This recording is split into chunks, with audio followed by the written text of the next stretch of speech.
Hello students. आज हम पढ़ेंगे इनवर्स ऑफ ए फंक्शन। तो इनवर्स मतलब जैसे नाम से हमें ये पता लग रहा है कि अगर कोई फंक्शन f है फ्रॉम a से लेके b तक, तो g को बोलेंगे f का इनवर्स। और वो कहाँ से कहाँ तक होगा? b से लेके a तक। उल्टा उल्टा हो जाएगा, डोमेन कोडोमेन बन जाएगी और कोडोमेन डोमेन बन जाएगी। तो इसमें x की इमेज अगर y है f में, तो g में क्या हो जाएगा? y की इमेज x। ठीक है, तो एरो डायग्राम से ऐसे दिखा सकते हैं। तो मान लो x की इमेज अगर y है f में, तो g में क्या होगा? y की इमेज x हो जाएगी। ठीक है, तो इस g को हम बोलेंगे f का इनवर्स। अब कई बार हम इस g को हम f इनवर्स भी लिख देते हैं, f की पावर -1। तो या तो g लिखो f इनवर्स लिखो, एक ही बात है। ठीक है, ये तो होगी इनवर्स। अब हम क्या करते हैं, दोनों का कंपोजिशन बनाते हैं। Composition of f and g, यानी कि कंपोजिशन ऑफ f और उसका इनवर्स। देखो क्या होता है इससे। तो इसके लिए मैं एग्जांपल लेता हूँ एक।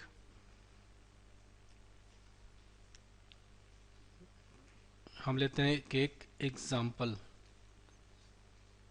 ठीक है, तो मैंने क्या करा, इसमें ये ले लिया सेट ए, ये ले लिया सेट बी। ठीक है, और यहाँ पे एलिमेंट डाल देता हूँ 1 2 3, और बी में डाल देते हैं ए बी सी। तो एक की इमेज बी, दो की इमेज ए दे दी, और तीन की इमेज सी बना दी। तो ये क्या बन गया? Function F. ठीक है, अब मैं एक फंक्शन बनाऊंगा जी। जी मतलब एफ का इनवर्स, जिसको हम एफ का इनवर्स बोल रहे हैं। तो अगर एफ ए से लेके बी तक है, तो जी कहाँ से कहाँ तक होगा? बी से लेके ए तक। तो उसमें ए के जितने भी एलिमेंट्स हैं वो सारे आ जाएंगे। ए में देखो क्या क्या है, 1 2 3 है। तो यहाँ पे डाल दो 1 2 3। तो मैंने बताया था कि अगर एफ में एक्स की इमेज वाई है, तो उसके इन्वर्स में वाई की इमेज क्या हो जाएगी? एक्स हो जाएगी। तो जैसे पहला एलिमेंट है एक, तो एक की इमेज कितनी है? बी। तो बी की इमेज कितनी हो जाएगी? एक हो जाएगी। ठीक है, दूसरा एलिमेंट है दो, दो की इमेज कितनी है? ए। तो जी में ए की इमेज कितनी हो जाएगी? दो। ऐसी तीसरा क्या है? तीन की इमेज सी है एफ में, तो जी में सी की इमेज कितनी हो जाएगी? 3। तो ये बन गया। तो यहाँ से यानी कि हमें एक फंक्शन मिल गया, कहाँ से कहाँ तक? सेट ए से लेके ए तक। और इस फंक्शन का नाम क्या होगा? जी कंपोजिशन एफ।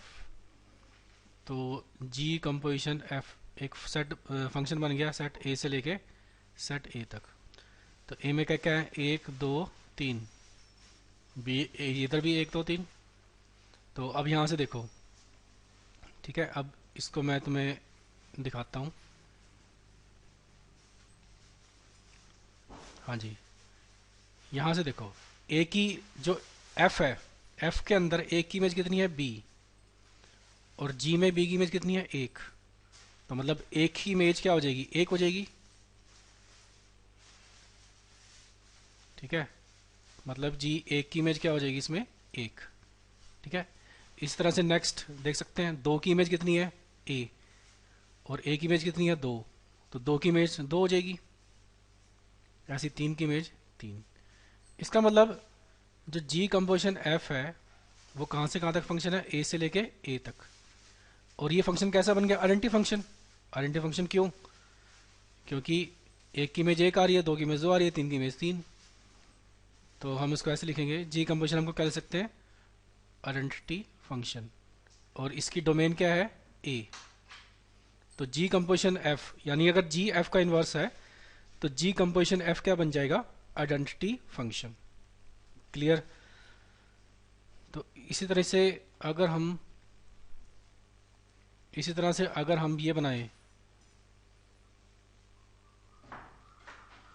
एफ कंपोजिशन जी बनाता हूँ अब मैं की बार। तो उसके लिए ये 3 सेट लेता हूँ। ठीक है, ये बी से लेके ए, और फिर ए से लेके बी। तो ये बन गया जी और ये बन गया एफ। तो ऐसे ही इसी तरीके से बिल्कुल सेम बी से बी तक फंक्शन कौन सा बनेगा, एफ कंपोजिशन जी। ठीक है, बी में एलिमेंट कौन कौन से हैं, यहाँ से देख सकते हो ए बी सी है, तो ए बी सी, और ए में क्या क्या है, एक दो तीन। तो एक की इमेज कितनी है, एक इमेज मैंने दो ली थी, देखो जी में देखो ना, यहाँ से ये जी है, ए की इमेज कितनी थी दो, और बी की एक, और सी की तीन, तो ये डाल दो इसमें। तो बी की इमेज एक, सी की इमेज तीन, और बी सेट फिर से यहाँ पे ए बी सी आ जाएगा। तो बी की इमेज एक, तो एफ में ए की इमेज बी, दो की इमेज ए, और तीन की इमेज सी। तो इसका मतलब क्या हुआ कि इसमें फिर से हमें फंक्शन मिल गया एक। हाँ जी, तो फिर से हमें क्या मिला, एक फंक्शन मिला। अब की बार जो फंक्शन मिला वो कहाँ से कहाँ तक मिला, बी से लेके बी तक, और इस फंक्शन का नाम क्या होगा, एफ कंपोजिशन जी। तो A B C, A B C, तो यहाँ से देख सकते हो। हाँ जी, अगर मैं इसको हाईलाइट करके दिखाता हूँ, देखो एफ कंपोजिशन जी में ए की इमेज क्या है, बी, और बी की इमेज क्या है, ए। इस तरह से देख सकते हो, बी की इमेज एक, ए की इमेज बी, सी की इमेज तीन, तीन की इमेज सी। तो इसका मतलब क्या हुआ, हाँ जी, इसका मतलब ये हुआ कि इसमें एफ कंपोजिशन जी में ए की इमेज कितनी हो जाएगी, ए, बी की बी, और सी की सी। इसका मतलब एफ कंपोजिशन जी भी क्या बन गया, एक आइडेंटिटी फंक्शन, और उसकी डोमेन क्या है, बी। तो यहाँ पे लिखूंगा बी। ठीक है, तो यहाँ पे एफ कंपोजिशन जी जो बनेगा वो बी से लेके बी तक। ठीक है, तो इसका मतलब ये हुआ कि अब हम एक थ्योरम लिख सकते हैं बड़ी आसानी से इन दोनों को ऑब्जर्व करते हुए। ठीक है, वो थ्योरम मैं अब लिखने जा रहा हूँ। देखो वो थ्योरम क्या होगी,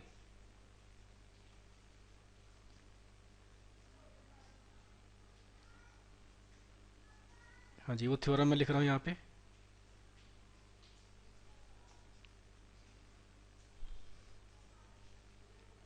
थ्योरम होगी,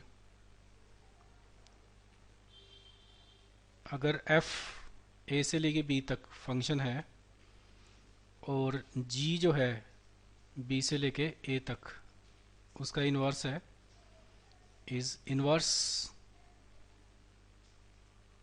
ठीक है, of f, then g composition f क्या बनेगा, आइडेंटिटी फंक्शन बनेगा ऑन द सेट ए, और एफ कंपोजिशन जी भी आइडेंटिटी सेट बनेगा किस पे, बी पे। अब जब मैं आइडेंटिटी फंक्शन लिख रहा हूँ यहाँ पे, इसका मतलब ये है कि जी कंपोजिशन एफ में अगर मैं एक्स पुट करता हूँ, आइडेंटिटी फंक्शन है ना, तो मैंने शुरू में तुम्हें दिखाया था, देखो वन की इमेज वन आ रही थी, ये देखो यहाँ से वन की इमेज वन, दो की इमेज दो, तीन की इमेज तीन, तो एक्स की इमेज क्या आएगी इसमें, एक्स। इस तरह से एफ कंपोजिशन जी में इसमें भी देखो क्या हो रहा था, इसमें ए की इमेज ए, बी की इमेज बी, सी की इमेज सी, तो यानी कि अगर मैं इसमें वाई पुट करता हूँ तो इसमें क्या मिलेगा, आंसर वाई। तो दोनों आइडेंटिटी फंक्शन है। आइडेंटिटी फंक्शन का मतलब होता है इनपुट और आउटपुट दोनों सेम, इनपुट आउटपुट।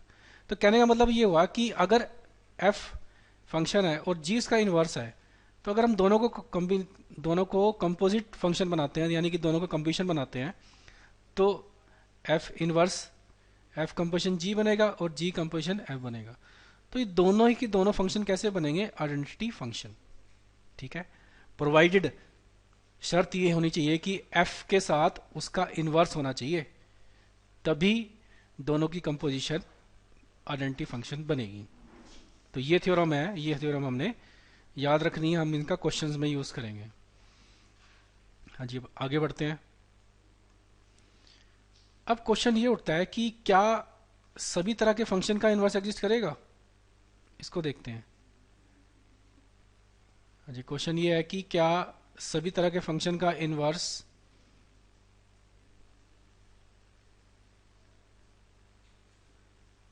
हाँ जी, क्वेश्चन ये है कि क्या सभी तरह के फंक्शन का इन्वर्स एग्जिस्ट करेगा।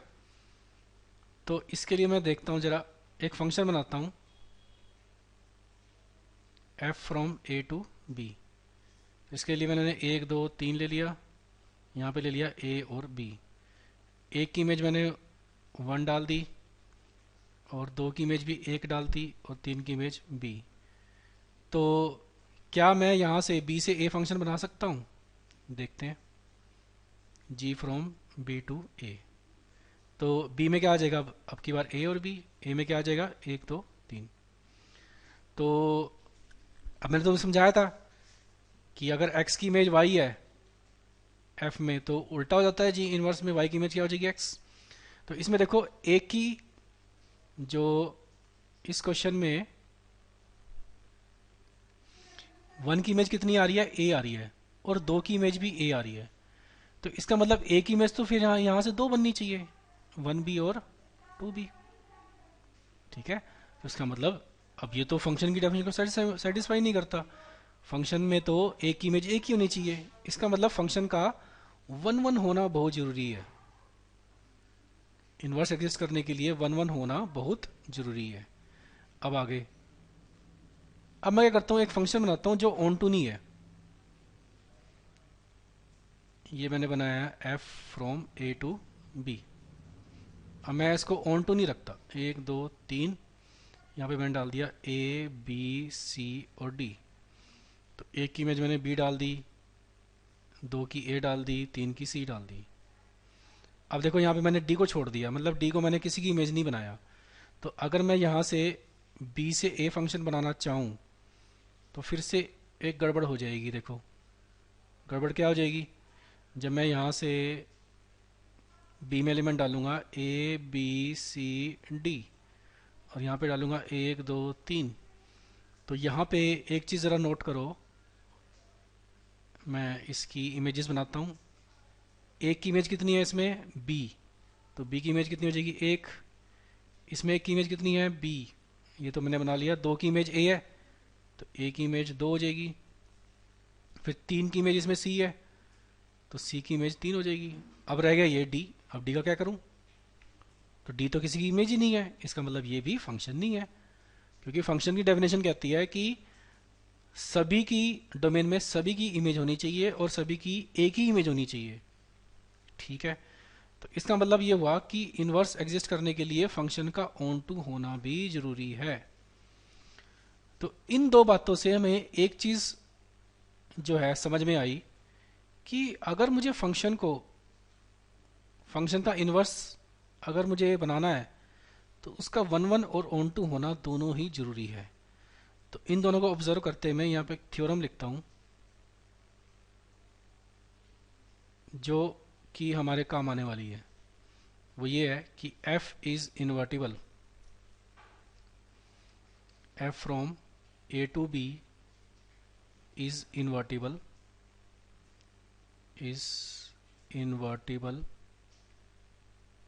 अब इन्वर्टिबल का मतलब है जिसका इनवर्स एग्जिस्ट करता है।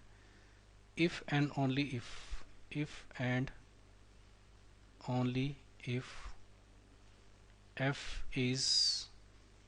f is both 1 1 and on 2। if f is both 1 1 and on 2। ठीक है, तो f का 1 1 on 2 होना बहुत जरूरी है। अब जब मैंने इफ एंड ओनली इफ का ये जो लाइन लिखी है, इफ एंड ओनली इफ, इसका मतलब जरा समझो क्या है। इसका मतलब ये हुआ कि अगर हमारा फंक्शन इन्वर्टिबल है, अगर हमारा फंक्शन इन्वर्टिबल है, f is invertible, implies f is 1 1 on 2, f is 1 1 on 2। ठीक है, और अगर f 1 1 on 2 है, 1 1 on 2 है, then this implies f is invertible, f is invertible। तो ये जो चीज़ है, ये स्टेटमेंट समझनी बहुत ज़रूरी है।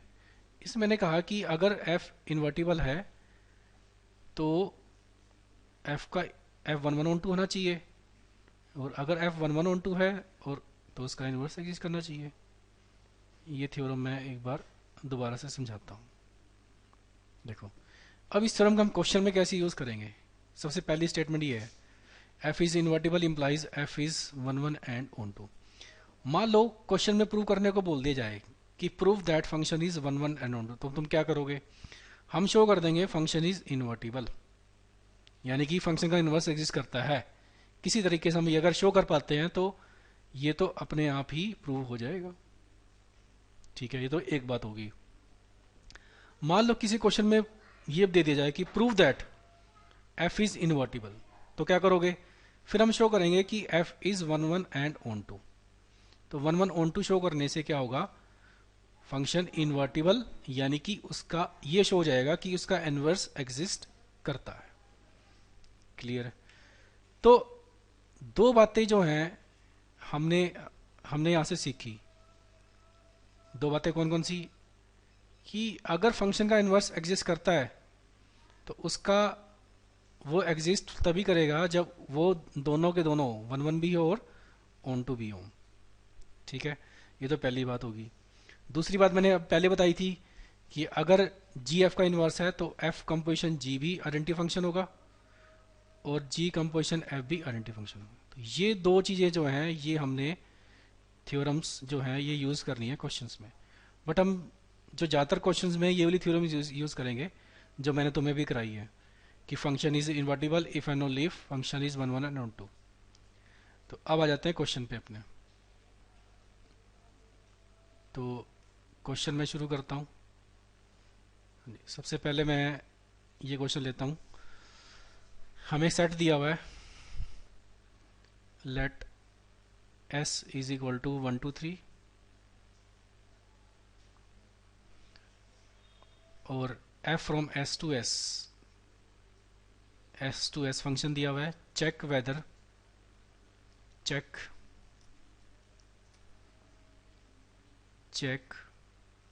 whether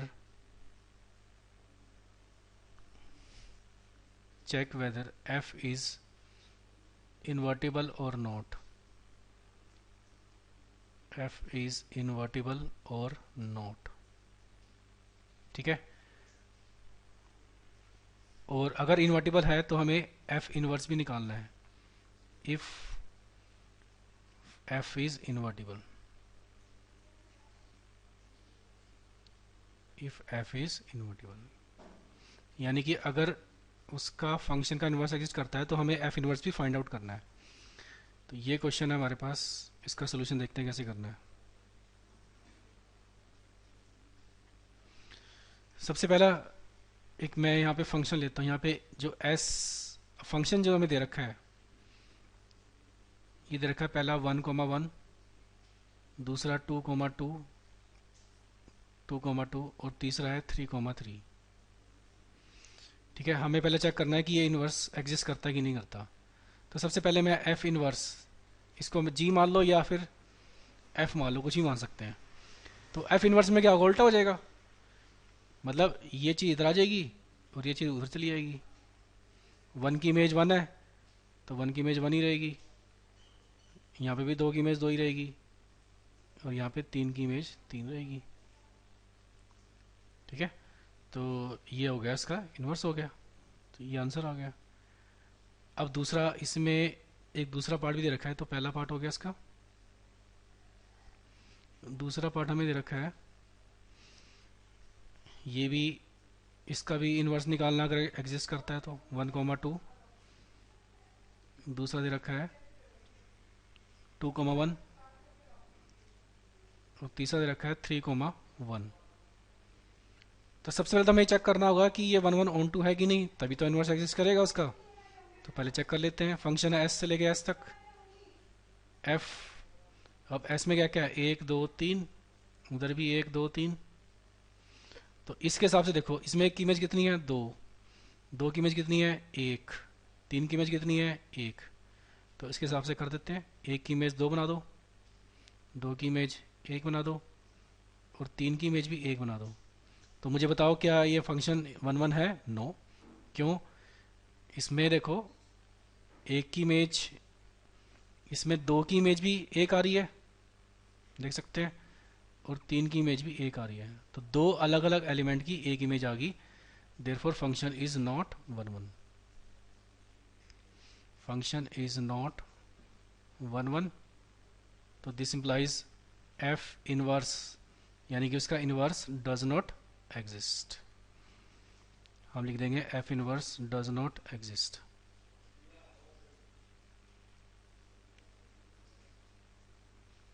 हाँ जी, ये अगला क्वेश्चन है हमारे पास। Find the inverse of find the inverse of f from R to R defined by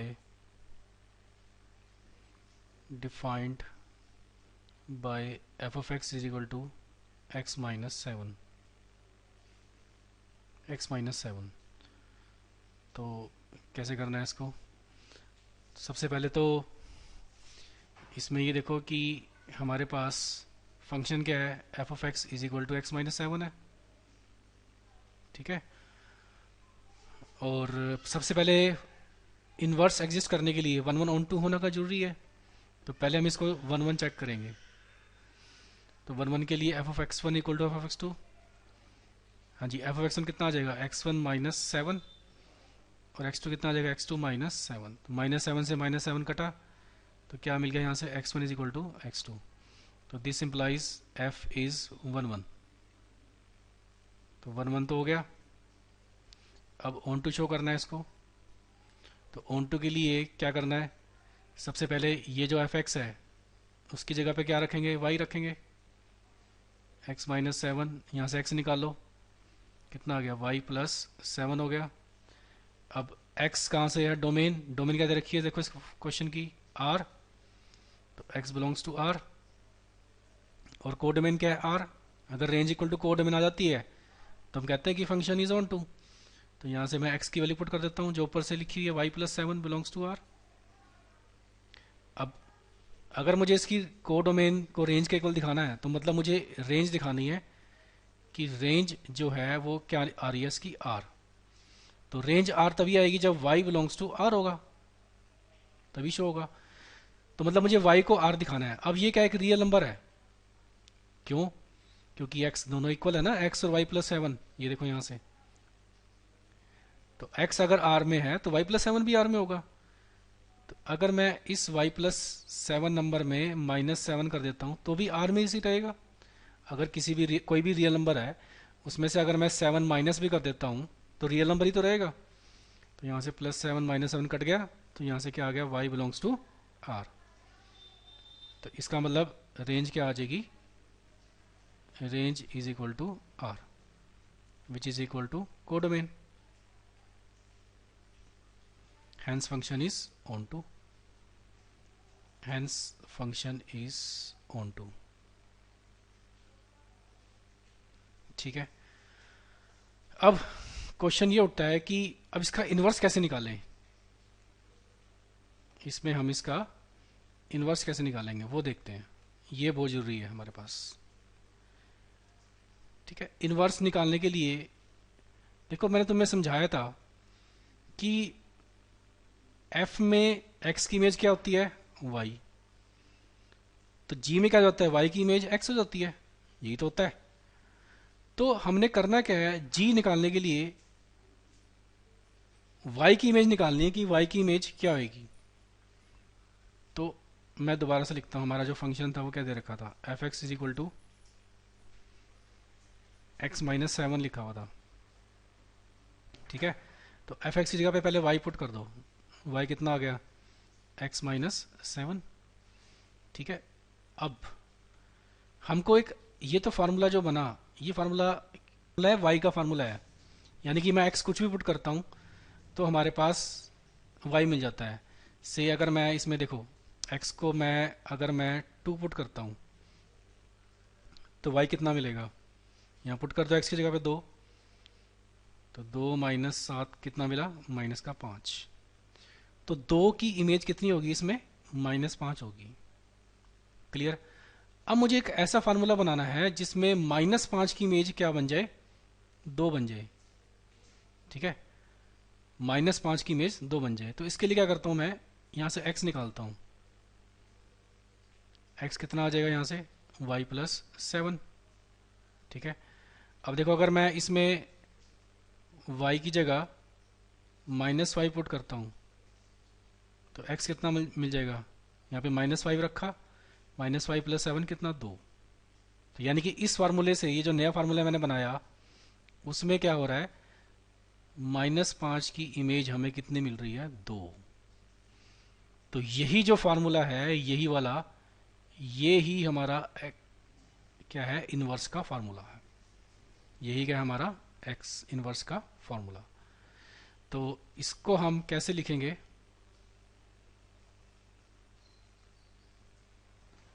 हाँ जी, इसको आंसर कैसे लिखेंगे इसका।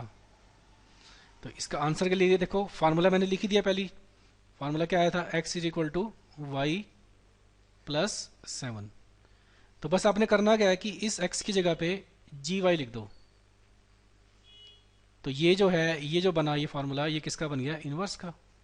आप इसको gy भी ले सकते हो, आप इसको f इनवर्स y भी ले सकते हो, दोनों एक ही बात है, दोनों ही इनवर्स को रिप्रेजेंट करेंगे। तो हमारा जो इनवर्स का फार्मूला बन गया वो gy = क्या बन गया, y+7। ठीक है, इस y की जगह हम x भी ले सकते हैं, इससे कोई प्रॉब्लम नहीं है, x+7। तो this is the inverse of A f, this is inverse of f of x = x-7। तो इस तरीके से हम सारे क्वेश्चंस करेंगे। तो अगर हमें चेक करने को बोला जाएगा f इज इनवर्टिबल, तो पहले हम 1 1 दिखाएंगे, फिर ऑन टू दिखाएंगे, और f इनवर्स निकालने के लिए हम x की वैल्यू यहां से निकाल लेंगे। हाँ जी, अगला क्वेश्चन करते हैं।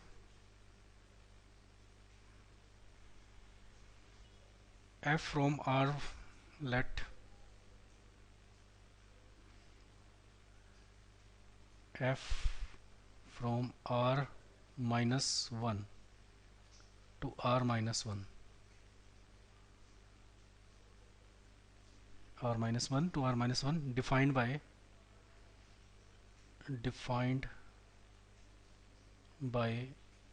f of x is equal to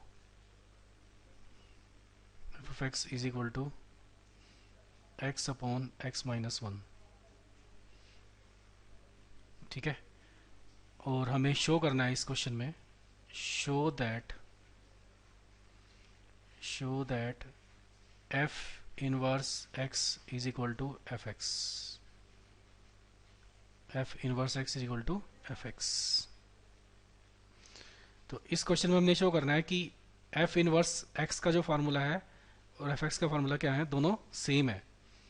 तो इसको शो करने के लिए सबसे पहले हमें ये शो करना होगा कि फंक्शन का इन्वर्स एग्जिस्ट करता है। तो उसके लिए 1 1 1 2, तो f(x1) is equal to f(x2) से शुरू करूंगा मैं। f(x1) कितना हो जाएगा, x1/(x1 - 1) और x2 f(x2) कितना हो जाएगा, f(x2/(x2 - 1)।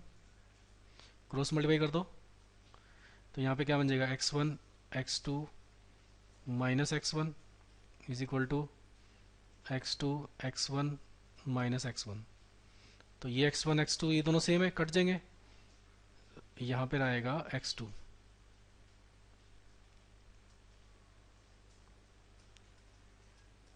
यहाँ पे आ जाएगा x2।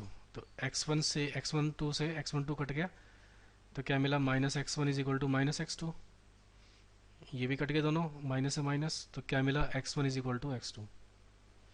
तो this implies function is 1 1, this implies function is 1 1। तो 1 1 तो हो गया, अब हमें दिखाना है इसको ऑन टू। तो ऑन टू के लिए सबसे पहले f(x) की जगह पे क्या रखेंगे, ये f(x) है, ये y रखेंगे इसकी जगह पे। तो यहाँ पे रखा y is equal to x/(x-1)। Cross multiply कर दो, तो क्या बना ये, yx - y is equal to x minus y is equal to, उसको तो ले जाओ x - yx, तो -y is equal to x common आ गया 1 - y, तो यहाँ से x मिल गया हमें -y/1 - y। यहाँ पे मैं x कॉमन ले लेता हूँ। हाँ जी, यहाँ से x कॉमन, मैंने माइनस कॉमन ले लिया ताकि माइनस हट जाए, तो ऊपर आ जाएगा y upon y minus one. तो ये हमें मिल गया x। अब हमें दिखाना क्या है कि हमें दिखाना है कि रेंज इक्वल टू कोडोमेन दिखानी है। अब इसमें जो रेंज है हमारे पास, जो सॉरी कोडोमेन है, वो क्या है r माइनस वन। तो यही इसकी रेंज आनी चाहिए। तो देखो कैसे शो करेंगे इसको। हाँ जी, तो इसको कैसे शो करेंगे, सबसे पहले x से शुरू करते हैं, यानी कि डोमेन से। डोमेन हमें क्या दे रखी है, x belongs to r minus one, ये डोमेन दे रखी है। ठीक है, और x की वैल्यू यहाँ पुट कर दो, ये x की वैल्यू है। तो y upon y minus one belongs to r minus one. अब देखो, ये जो नंबर मैं लिख रहा हूँ, ये नंबर के बारे में क्या कह रहा है, ये नंबर जो है r होना चाहिए, यानी कि रियल नंबर होना चाहिए वन को छोड़ के। यही मतलब है इसका r माइनस वन का मतलब। r माइनस वन का मतलब यही हो गया ना कि set of all real number except one. अब मुझे ये बताओ, या फिर तुम ये सोच सकते हो कि ये पूरा का पूरा रियल नंबर कब बनेगा, यानी कि मैं y की कौन कौन सी वैल्यूज इसमें भर सकता हूँ y upon y minus one में। तो एक चीज़ मुझे पता लग रही है कि यहाँ पे जो मैं y है, y की जगह पे मैं वन नहीं भर सकता, क्योंकि अगर मैंने y की जगह वन भर दिया यहाँ पे, तो वन माइनस वन जीरो हो जाएगा, डिनोमीटर जीरो, तो ये पूरा इन्फिनिटी, तो नंबर तो मिला ही नहीं हमें कुछ। इसका मतलब ये हुआ कि यहाँ पे जो y है, नीचे यहाँ पे y है, मैं वन को छोड़ के कोई भी नंबर भर सकता हूँ। यहाँ पे कोई भी नंबर भरूँ, जैसे मैंने दो भर दिया तो two upon two minus one, real number मिल गया। ऐसे अगर मैं थ्री भर दूँ तो three upon three minus one, real number मिल गया। ऐसे ही मैं चार भी भर सकता हूँ, चार अपॉन चार माइनस वन, रियल नंबर मिल गया। वन नहीं भर सकता, बस वन को छोड़ के सारे नंबर भर सकता हूँ। इसका मतलब जो y हमें मिला, y belongs to all real except one, except one. तो ये हमें यहाँ से क्या मिल गई, रेंज। तो अब इसकी ये जो है, ये जो सेट है, ये आ गई इसकी रेंज। अब यही हमें क्या दे रखी है, कोडोमेन भी दे रखी है, क्वेश्चन में देख सकते हो। ठीक है, यही हमारे पास कोडोमेन भी है। तो इसका मतलब क्या हुआ, function is onto, function is onto. तो अगर फंक्शन ऑन टू है, वन वन भी है, तो इसका मतलब एफ इनवर्स एग्जिस्ट, उसका इनवर्स एग्जिस्ट करेगा। अब हमने एफ इनवर्स का फार्मूला बनाना है, तो उसके लिए क्या करना है, एफ एक्स की जगह पे जो क्वेश्चन में दे रखा है उसकी जगह पे वाई रखो। वाई इज इक्वल टू क्या हो जाएगा, x upon x minus one. अब इनवर्स निकालने के लिए क्या, तब क्या बताया था तुम्हें, एक्स की वैल्यू निकालनी है यहाँ से। तो एक्स तो देखो तुम्हारा ऊपर से निकला ही पड़ा है यहाँ से, ये यहाँ से देखो, ये इधर राइट साइड में, तो यहीं से मैं एक्स निकाल लेता हूँ, उतार लेता हूँ, y upon y minus one. तो ये फार्मूला किसका है, एफ एक्स का। तो ये फार्मूला किसका आ गया, इनवर्स का। ठीक है, तो यानी कि हमारा जो इनवर्स बना, g y is equal to क्या बन गया, y upon y minus one. और हमारा जो एफ एक्स का फार्मूला था वो क्या था, x upon x minus one. अब इन दोनों फार्मूले पे जरा ध्यान दो, क्या ये दोनों फार्मूले तुम्हें सेम नहीं दिख रहे हैं, सेम ही तो दोनों, बस यहाँ पे एक्स है और यहाँ पे वाई है। तो यहाँ से क्या प्रूव हो गया, f inverse x is equal to f x. तो ये हमें यहाँ से प्रूव मिल गया।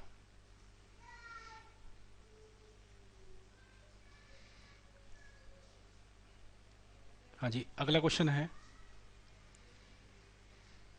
Consider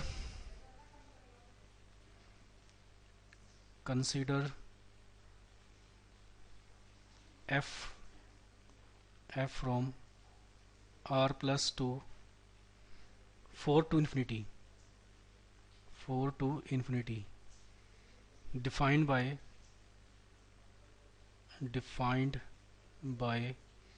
f of x is equal to x square plus 4। X square plus 4, show that f is invertible, show that f is invertible, show that f is invertible and find the inverse of f, and find the inverse of f। ठीक है, और साथ ही जो हमें r plus दे रखा है, इसका मतलब क्या है, this is set of all non-negative real numbers, non-negative real numbers।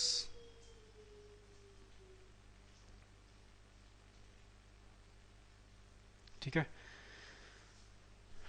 तो इसको करने के लिए फिर से हमें शो करना है 1 1 1 2, क्योंकि हमें इसको शो करना है इसका इन्वर्स एग्जिस्ट करता है। तो पहले हम जाएंगे 1 1 1 2 पे। एफ ऑफ x1 कितना हो जाएगा, x1 square plus 4 is equal to x2 square plus 4, 4 से 4 कटा, x1 square is equal to x2 square मिला। अब यहाँ से इसको उधर कर दो, x1 square minus x2 square is equal to 0। तो यहाँ पे दो फैक्टर बन गए, x1 माइनस x2 और x1 प्लस x2। ठीक है, तो अब यहाँ से हमें 1 1 प्रूव करने के लिए हमें शो करना है x1 is equal to x2, x1 is equal to x2, ये शो करना है। तो ये तभी शो होगा अगर हम ये शो कर पाए कि x1 माइनस x2 जो है ये फैक्टर 0 है। तो क्योंकि दोनों की प्रोडक्ट है हमारे पास, ये भी तो 0 हो सकता है, ये भी 0 हो सकता है, बट हमें सिर्फ ये दिखाना है कि यही 0 है, तभी 1 1 प्रूव होगा। तो उसके लिए मैं क्या करता हूँ, x1 प्लस x2 ये इसको कंसिडर करता हूँ। अब देखो जो x1 x2 नंबर है मेरे पास, ये कहाँ से है, डोमेन से।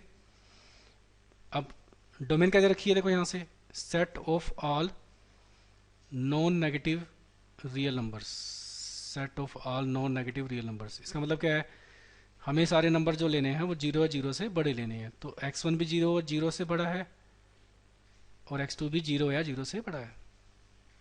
तो यहाँ पे x1 प्लस x2 बताओ क्या होगा, या तो 0 से बड़ा सकता है दोनों का सम, या इक्वल टू 0 हो सकता है। तो हम पहले केस लेते हैं x1 plus x2 is greater than 0। ठीक है, अगर x1 plus x2 greater than 0 है तो मतलब ये फैक्टर कैसा हो जाएगा, नॉन जीरो। अब आ जाओ इस पे, देखो इस पे ध्यान दो, इन दोनों नंबर्स की प्रोडक्ट 0 है और ये जो नंबर है ये नॉन जीरो है। तो अगर ये नंबर नॉन जीरो है और प्रोडक्ट 0 है तो इसको क्या होना पड़ेगा, ये जो दूसरा फैक्टर है ये वाला x1 माइनस x2 ये 0 हो जाएगा। प्रोडक्ट 0 बनानी है ना, तो जब ये नॉन जीरो है तो दूसरा 0 बनेगा। तो यहाँ से क्या मिला, x1 minus x2 is equal to 0। तो हमें यहाँ से मिल गया x1 is equal to x2। अब दूसरा केस लेते हैं। दूसरा केस हमारे पास क्या है यहाँ पे, जब x1 plus x2 equal to 0 हो जाए। अब इक्वल टू 0 तभी होगा जब x1 भी 0 हो जाए और x2 भी 0 हो जाए, क्योंकि तभी दोनों का सम 0 हो सकता है। क्योंकि x1 x2 दोनों के दोनों नंबर कैसे हैं, 0 0 से बड़े। अब अगर मैं 1 प्लस 0 करूँगा तो कभी भी 0 सम कैसे बनेगा, 1 रहेगा ना। तो सम तो 0 तब बनेगा जब 0 प्लस 0 लिखा जाए, तभी तो 0 बनेगा। तो इस केस में भी क्या आ रहा है, x1 is equal to x2। इसका मतलब ये हुआ कि चाहे हम x1 प्लस x2 0 से बड़ा लें, चाहे x1 प्लस x2 0 से इक्वल लें, तो दोनों केस में हमें क्या मिल रहा है, x1 is equal to x2। तो hence function is 1 1, hence function is 1 1। अब आ जाओ ऑन टू पे। तो ऑन टू के लिए हमें फिर से ऐसे ही चलना पड़ेगा। ऑन टू के लिए क्या करते हैं, सबसे पहले तरीका हमारा वही है, रेंज इक्वल टू कोडोमेन दिखाना। हमें जो एफ एक्स है उसकी जगह पे पहले वाई रखो, तो y इज इक्वल टू कितना मिल गया हमें, y is equal to x square plus 4, y equal to x square plus 4, यहाँ से एक्स स्क्वेयर निकालो, ये कितना मिल जाएगा y माइनस 4। अब हमारा x क्या है, डोमेन जो हमें दे रखी है r पॉजिटिव है, x belongs to r plus, यानी कि नो नेगेटिव रियल नंबर। तो एक्स स्क्वेयर नंबर कैसा होगा, ये जीरो या जीरो से बड़ा हो जाएगा, क्योंकि x किसी भी नंबर का स्क्वेयर कर दो वह या तो जीरो होगा या फिर जीरो से बड़ा। और x स्क्वेयर की यहाँ वैल्यू पुट कर दो, यहाँ से x स्क्वेयर किसके इक्वल है, वाई स्क्वेयर माइनस 4 के। तो यहाँ पे मिला y square minus 4 greater than equal to 0। हाँ सॉरी, यहाँ पे वाई स्क्वेयर नहीं है, यहाँ पे खाली y है।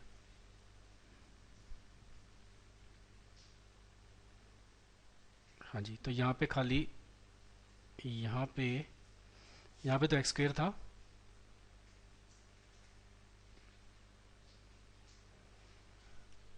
यहाँ पे तो एक्स स्क्वेयर ठीक है, जो एक्स स्क्वेयर की वैल्यू है वहाँ पे यहाँ पे आएगी, वाई स्क्वेयर नहीं आएगी, खाली वाई आएगी, ठीक है ना। यहाँ पे वाई स्क्वेयर हटा दो।